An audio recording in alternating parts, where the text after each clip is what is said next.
오늘은 특별히 예수님의 재림, 할렐루야, 예수님의 재림, 여러분 궁금하지 않았어요? 예수님이 정말 재림하시는가? 예수님이 진짜 이 땅에 오시는가?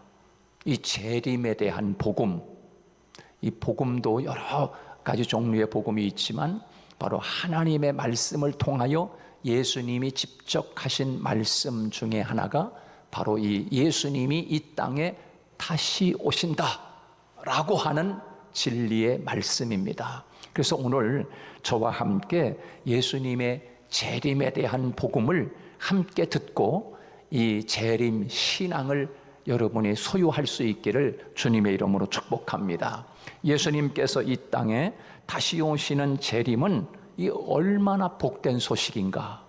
예수님이 다시 오시지 않는다면 우리들이 얼마나 참 지치겠습니까? 여러분 중에서 부모님이 저 먼데 여행을 가서 저 유럽 여행을 가가지고 한 달만 다녀올게. 그런데 아이들한테 잘 놀고 있어. 엄마 아빠 저 유럽 여행 좀 다녀올게. 그래서 다녀온다고 엄마 아빠가 딱 떠나고서 건강히 있어라 그렇게 하는데 만약에 다시 오지 않으면 어떻게 되겠어요? 그 자녀들이 얼마나 당황스럽겠어요? 근데 우리 예수님도 마찬가지로 이 세상에 오셨다가 하나님께로 가시면서 내가 다시 올게 라고 하시면서 예수님이 말씀하시고 하나님이 말씀하시고 성경 66권이 우리에게 말씀하고 계신 줄로 믿습니다. 예수님께서 아기 예수님으로 탄생하신 것을 초림이라고 이야기합니다. 예수님이 탄생한 걸 초림. 그 다음에 예수님께서 이 땅에 다시 오시는 것을 재림이라고 이야기하는 것입니다. 두 번째 오시는 거, 예수님이 재림으로 오시는 거예요. 여러분, 예수님의 재림을 믿습니까? 우리 성도들 예수님의 재림을 믿습니까? 믿으면 크게 한번 아멘. 진짜 믿습니까? 예수님이 이 땅에 다시 재림하신다는 것, 우리가 이거 믿지 않으면은 하나님의 자녀라고 할 수가 없습니다. 예수님은 분명히 이 땅에 재림한다라고 우리에게 말씀하고 계십니다. 정말 예수님이 정말 재림하시는가? 정말 재림하실까? 예수님의 재림은 분명하다. 구름을 타고 능력과 영광으로 이 땅에 오는 것을 보리라. 예수님의 재림을 분명하게 말씀하고 있습니다. 여러분, 구약 성경의 초림, 예수 탄생하실 메시아에 관한 예언은 모두가 예수님의 탄생을 위해서 구체적으로 말씀한 것이 191번 그렇게 말씀하셨어요. 바로 이 예언은 예수님의 초림으로 말미암아 모두 성취가 됐어요. 예수님의 탄생으로 말미암아 구약 성경 전체가 예수님이 오셔서 메시아로 오실 거야 라고 하는 전체적으로 그렇게 말씀하고 있다고 하면 재림에 대한 예언은 예수님께서 직접 여러 차례 예수님이 말씀을 하셨어요. 어떻게 재림하시는가 분명하게 말씀하고 계시는데 마태복음 26장 64절 말씀에 보면 이렇게 말씀하고 있어요. 구름을 타고 오는 것을 너희가 보리라. 어떻게 오시는가?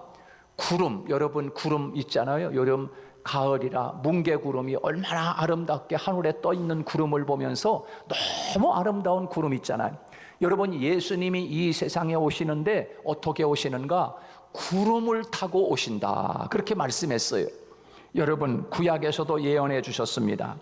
예수님의 탄생을 위해서 구약에서 여러 차례 말씀했지만 특별히 예수님 재림에 대해서는 신구약 성경에서 1518번씩이나 예수님이 다시 오신다 라고 말씀해 주고 있어요. 1518번. 여러분, 특히 신약 성경에만도 예수님이 이 세상에 다시 오신다라고 하는 말씀을 300번이나 하고 있습니다. 300번이나. 여러분, 예수님이 이 땅에 탄생하실 것을 위해서 구체적으로 그렇게 예언된 말씀이 있어서 예수님이 진짜로 베들레헴의 예수님이 아기 예수로 탄생하신 것처럼 다시 예수님이 이 땅에 재림하신다라고 하는 이 말씀을 1500번씩이나 하고 있다고. 1500번 성경에서. 그렇다고 하면 예수님이 정말 이 땅에 재림하시는구나, 두 번째 예수님이 오시는구나 라고 하는 것을 우리들이 분명히 감지하고 살아야 합니다. 너희들이 오늘 본문에 보면 무화과 나무를 비유를 배우라 그렇게 말씀하고 있어요. 무화과 나무의 비유, 그 가지가 연하여지고 잎사귀를 내면 여름이로구나, 가을이로구나, 무화과 나무가 익었네, 그런 것처럼 그 나무를 보면은 봄이구나, 여름이구나, 가을이구나 이거를 아는 것처럼 때가 지금 이런 이상하네, 묘하네, 분위기가 이상하네, 야 이거 말세 아니야? 예수님이 이제 오실 때가 다 됐나 봐. 요거를 빨리 감지하라는 거예요. 그거를 말씀하고 있는 거지요. 그래서 특히 구약의 주제가 오실 메시아에 대하여 예언하고 있다고 하면 신약의 주제는 영광 중에 예수님이 다시 큰 권능과 영광으로 다시 오실 예수 그리스도에 대한 약속 있는 예언이라고 볼 수가 있어요. 그게 신약 성경이라고 볼 수 있는 거예요. 성경이 예수님의 재림에 대해서 강조하고 있는 것은 재림이 그만큼 중요하기 때문이다. 중요하기 때문이다.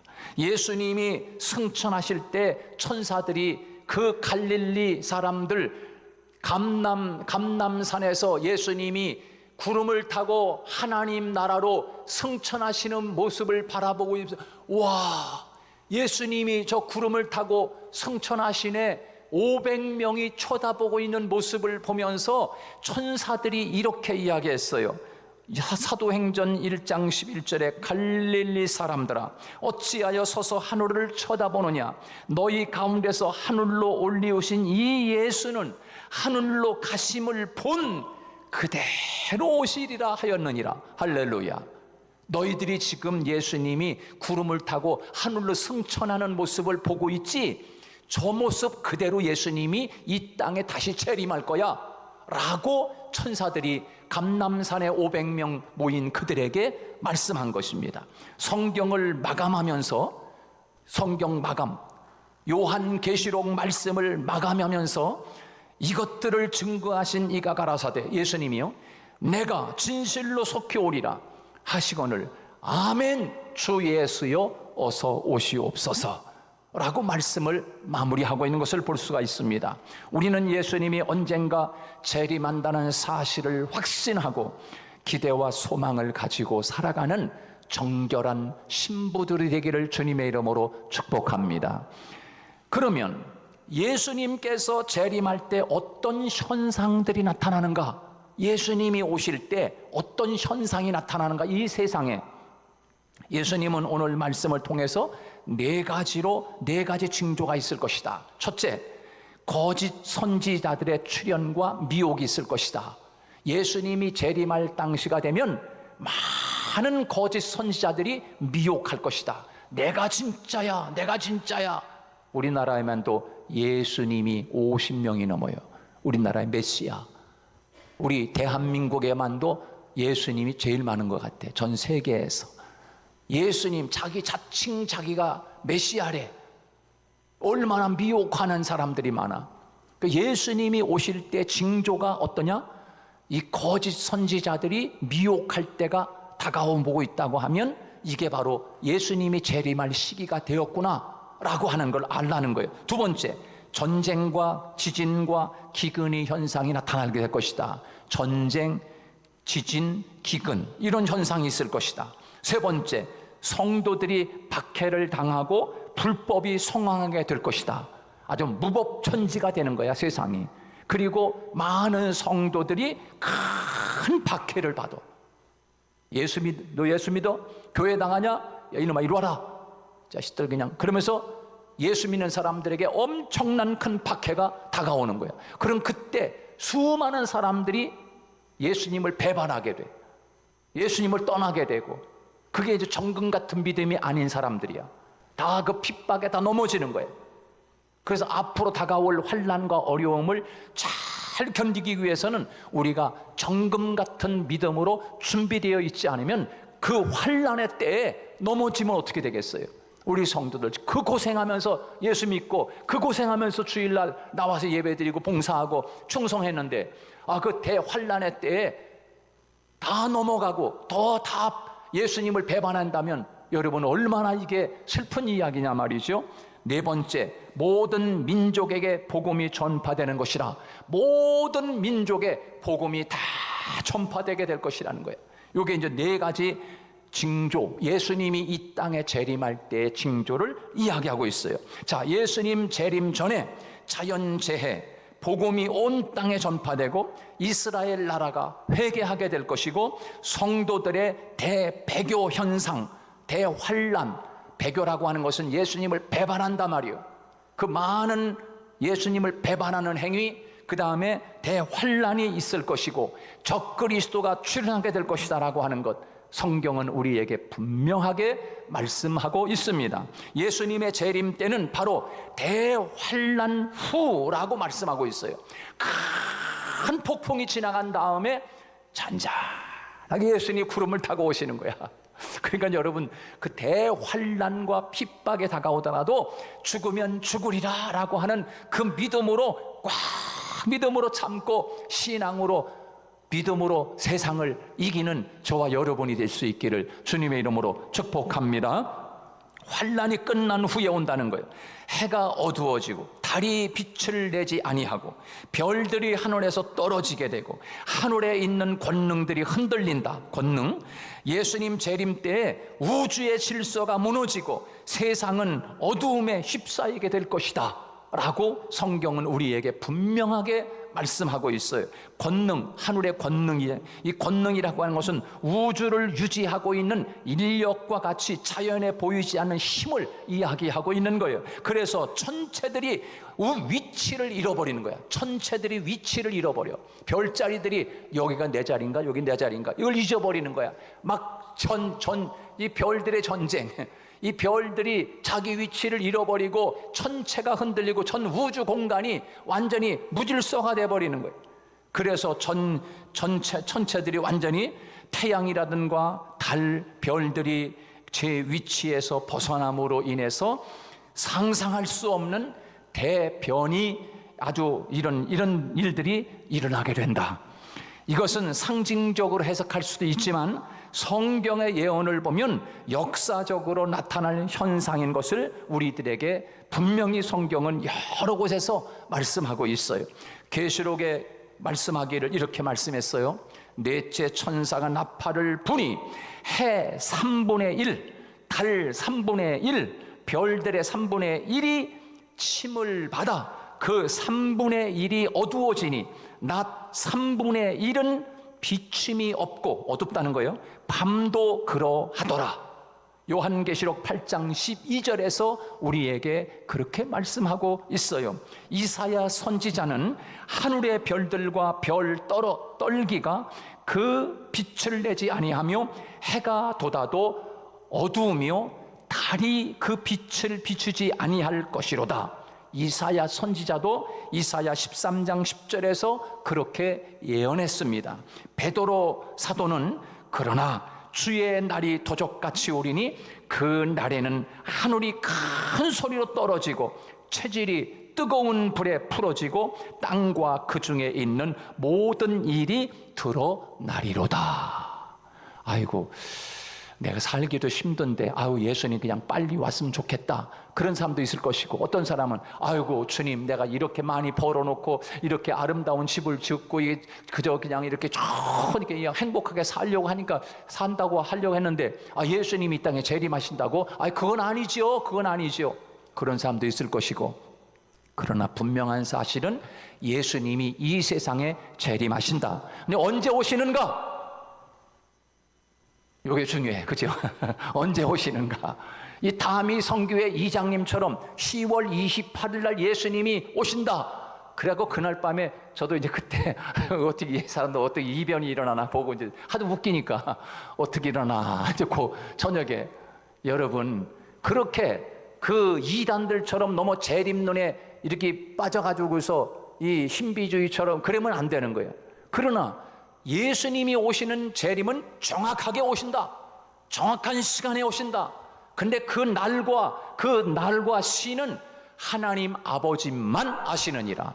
그런데 예수님이 오실 징조는 알 수 있다. 예수님이 언제 오실지, 지금 새싹이 나고 있네. 야, 봄이로구나. 이런 것처럼 예수님이 재림할 시기가 되면 예수 믿는 사람들은 이 감각적으로 분위기를 아는 거야. 그런데 어떤 사람들은 한편으로 노아의 때와 같이 어떤 사람은 먹고 마시고 즐거워 장가가고 시집가고 집 짓고 야 이게 뭐 이렇게 좋은데 무슨 예수님이 와?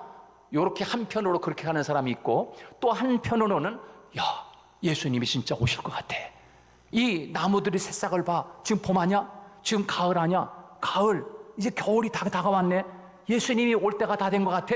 이렇게 알고 정결한 처녀처럼 예수님의 재림을 준비할 성도들이 있는가 하면 어떤 사람은 전염부지해가지고 때를 노새 젊어서 놀아 그러면서 노아의 때와 같이 먹고 즐기고 흥청망청 그저 예수님의 재림 웃기는 소리야 이러면서 곧 이렇게 나눠지게 될 것이에요. 근데 우리 성도들은 하나님 앞에 늘 신앙으로 깨어서 아버지를 바라보며 믿음으로 잘 나아갈 때 예수님이 오실 그때를 여러분이 잘 준비해서 신랑 오실 예수님을 바라보며 정결한 처녀가 되어 주님을 맞이하는 저와 여러분이 되기를 주님의 이름으로 축복합니다. 자, 그러면은 예수님의 재림하신다는 말씀, 어떻게 재림하신다는, 어떻게? 초림 때는 예수님이 마구간에서 태어났어요. 초림 때는 예수님이 탄생하실 때. 그러나 재림은 예수님이 구름을 타고 큰 권능과 영광으로 오신다 그랬어요. 예수님이 오실 때는 처음에 아기 예수로 오실 때는 얼마나 초라해. 힘없이 초라한 아기 예수로 오셨어요. 그것도 아주 누추한 마을 구유에 오셨단 말이에요. 그러나 다시 오실 재림하실 예수님은 큰 권능, 여러분 큰 권능. 여기 이순신 장군이 광화문에 가면은 딱 있고 그냥 딱 칼을 차고서 딱 있잖아요. 얼마나 그 기세가 멋있어. 그런 권능. 예수님이 오실 때는 그런 큰 권능, 온 세상을 다 통치할 수 있는 능력으로 꽉 찬 모습으로 권능을 가지고 영광 중에 구름을 타고 오시는 그런 모습으로 이 땅에 오시게 된다. 할렐루야. 할렐루야. 제가 이 설교 잘못하면 이제 재림에 대해 설명 잘못하면 우리 이제 유튜브 구독자가 1000명이 가까이 되는데 지금 이제 유튜브에서 한번 잘못 나가면 큰일 나잖아요. 여러분 이 재림, 그러나 이 중요한 재림이 이게 아니 예수님의 재림에 대해서 우리들이 분명히 알아야 돼. 자, 고난당한 예수님의 초림 때 아기 예수로 오실 때는 아주 그 모습과는 전혀 다른 아주 신적 권능, 영광스럽게 오신다는 거예요.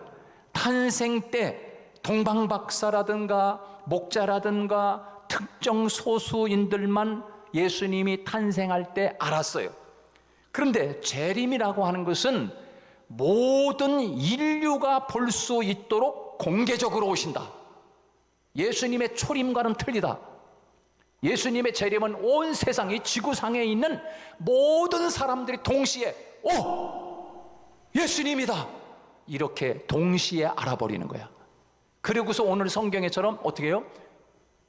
예수님이 오시는 걸 몰랐네. 아이고 내가 이거 잘못 살았네. 그런 사람은 어떻게 되겠어요? 오늘 말씀처럼 통곡한다. 30절에서 모든 족속들이 통곡하며 그랬어요. 통곡. 아이고 나 죽었다. 아이고 죽었다. 이렇게 이제 예수님이 이제 큰 권능으로 오시는 걸 보면서 동시에 모든 족속이 그렇게 통곡하게 될 것이다. 그렇습니다. 초림은 가난하고 비천한 신분으로 누울 곳이 없어서 마국간의 말구유의 멸시와 천대를 받으며 오셨지만 예수님의 재림은 권세와 영광을 가지고 오실 것입니다. 예수님의 재림은 영적 재림이 아니라 신자나 비신자나 모두가 볼 수 있도록 인격적이며 가시적으로 예수님이 오시게 될 거예요. 가실 때 그 모습, 우리 인간의 몸을 입고 가시는 모습 그대로 예수님은 큰 권능으로 다시 오신다. 그리고 승천하실 때 가지고 계셨던 육체적 형태를 가지고 오는 거예요. 심판의 주로 만왕의 왕으로 천사장의 나팔소리와 함께 천군 천사의 그 호의를 받으면서 능력과 영광과 심판의 권세를 가지고 예수님이 재림하게 될 것이다. 그리스도께서 다시 오시는 날에는 각인의 눈이 본다. 하늘의 구름이 그의 마차가 될 것이고 천사들은 그의 호위병이 될 것이며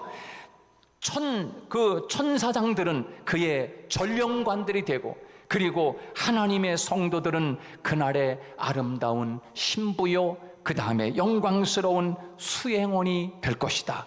여러분, 제가 지금 이야기하는 게 제가 꾸며낸 얘기가 아니라 성경에 있는 이야기를 그대로 이야기하고 있는 거예요. 예수 그리스도는 분명히 그의 약속대로 오십니다. 할렐루야.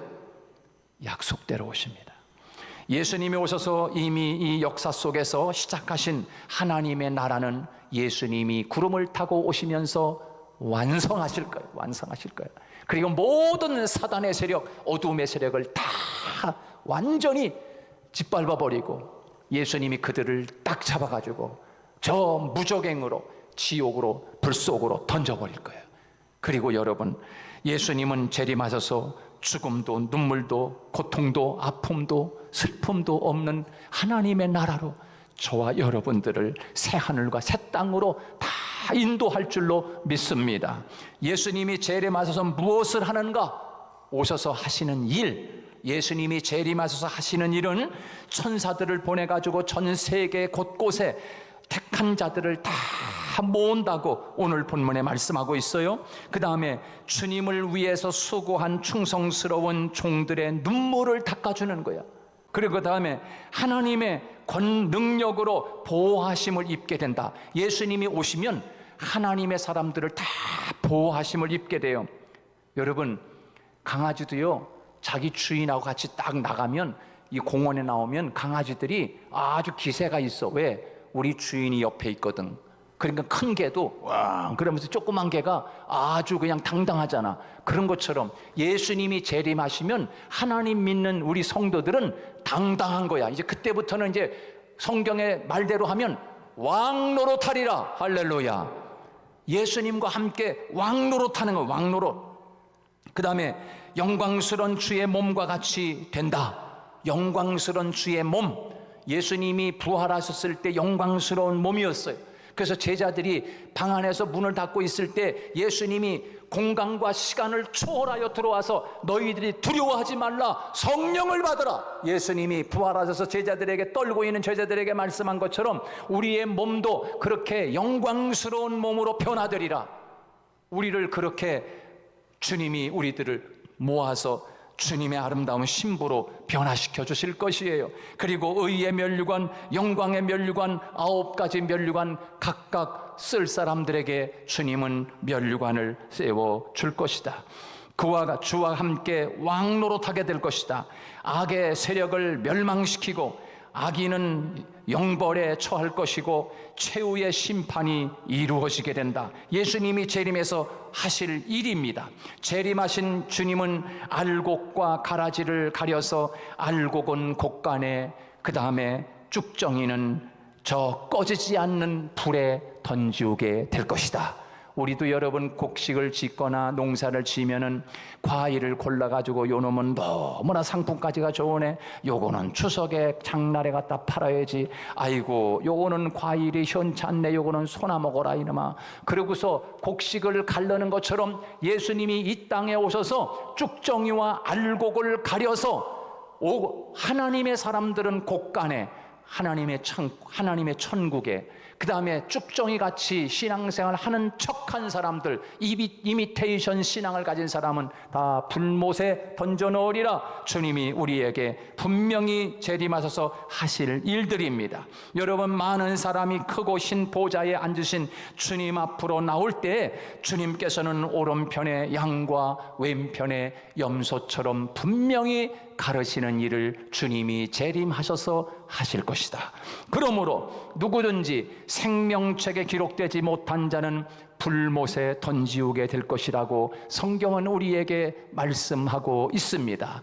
오늘 제가 이 예수님의 재림에 대한 이야기를 지금 계속해도 끝이 나질 않아. 그래서 이번 주하고 다음 주 계속해서 이 지금 재림에 대해서 너무나 중요한 말씀이기 때문에 우리들이 행여나 또 안인에 빠질 수도 있고, 우리가 살아가면서 주님이 재림하시는 것은 저 먼 옛날, 아이고 내가 뭐 죽은 다음에 오시겠지, 그럴 수도 있어요. 우리가 죽은 다음에 오실 수도 있어. 그러나 여러분, 예수님의 재림뿐만 아니라 우리가 먼저 갈 수 있어. 예수님이 재림하는 것보다 천국에 가는 것이 주님 만나는 거 아니겠어요? 그거나 이거나 또 같은데, 여러분, 우리들이 재림 신앙을 가지고 주님 앞에 그렇게 아름답게 살아야 되지 않겠습니까? 매일매일 예수님 재림 신앙을 가지고 사는 아름다운 정결한 처녀와 같은 저와 여러분 되시기를 주님의 이름으로 축원합니다.